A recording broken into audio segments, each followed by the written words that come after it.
Hi there. So today we're going to talk about 3 more tips that will help your body become more insulin sensitive.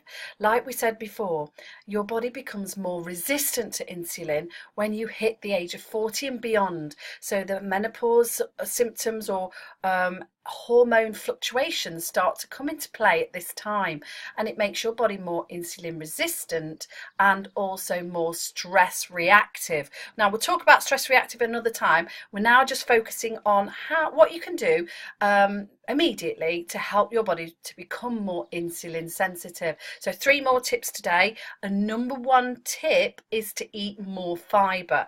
Now fiber, you may think of brown rice, brown pasta, brown bread, but actually I'm thinking more about the vegetables and salads that you want. There are 2 different types of fiber there, and we really want to be getting lots and lots of vegetables into your body, because this will make your body more reactive to that insulin, and it will make it more efficient, and therefore it will burn more fat. So the things like brown rice, pasta and bread and potatoes we'll come on to in a minute, but because that isn't going to do the same job as the vegetables and the salad. So I want you to get as much vegetables and salad into your daily menu as possible. So even if that means having vegetables for breakfast, for instance, I always have an avocado every breakfast. It's got high fiber in it, and loads of salad at lunchtime, loads of veg with your dinner time, and in between even nibble on carrot sticks and celery, anything vegetables, because it's going to be fantastic for your gut health, which is another thing that can be fluctuating throughout this time. Number 2, moving on, we are now going to be thinking about fats. Now fats have had a really bad press recently, and for years I've been running a Rosemary Connie diet with a low fat diet, and actually for women of our age it really is not a good thing. Well, it isn't for any age, but particularly at our age, because our body needs those fats to make your blood sugars level, which is all about the insulin sensitivity, and it goes back to the same thing. So we do need those good fats. Now I'm not talking here bad fats. Now if you think of good and bad, I don't like to think good and bad, but basically the fats that we don't really want is the saturated fats. So lots of fat on meat, lots of hard cheese isn't great, because of course we are more prone to heart disease as well when we've been through the menopause, so we don't want to increase that. But what we do want is more nuts, more seeds, more olive oil, more oily fish, avocados, olives, things like that. Really good fats that are going to help our bodies to metabolize much better, make it work better, and you basically will help that resistance to insulin.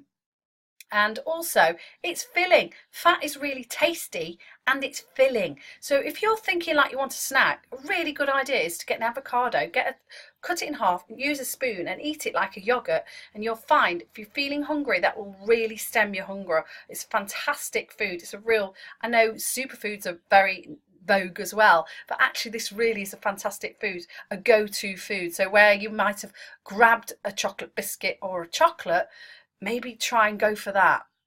Will also, good fats will help stem your cravings for sugar as well. So if you are someone that craves a lot of sugar, good fats do that as well. So they're fantastic. Just get those good fats in your body. Number 3 is to think about your carbohydrate levels.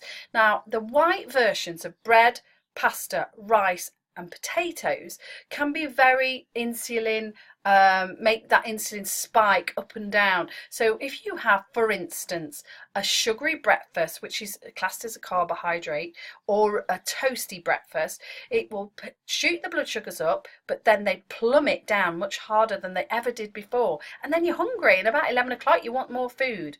So we want to be thinking of the carbohydrates as being slow release carbohydrates. So things like sweet potatoes rather than white potatoes, and if you get brown pasta rather than white pasta, brown rice rather than brown rice rather than white. But where bread is concerned, in my experience of doing this plan for 3 years with the 40 plus women, I've found that bread can really throw us in all sorts of ways. It can make the ladies very bloated. It also is very processed. If you think of any bread, it is a processed food, so they've got lots of things in there that your body's got to metabolize and get through that liver. So bread, we're saying really try and minimize that as much as possible. Now I know that's difficult because in the UK we eat we go to sandwich people at lunchtime, so you've got to find ways to get around that. So I find with my ladies, we've got loads and loads of recipes in our website all about lunches that you can do on the go that are really easy to grab. And these days lunches are really easy to grab in the supermarket like this. You've got lots of high protein lunches in there, salad versions. I had one the other day and it was a bulgur wheat salad with some prawns on there and a fantastic low really good healthy good fat dressing on it. So is it much easier than it has been before. So with the carbohydrate is another big subject. I will do another video all about those to make you explain it a little bit more heavier, more in depth, but those are the go-tos 3 ways. So number 1 was fiber, number 2 good fats, number 3 good healthy carbohydrates, the brown versions. Thanks for listening.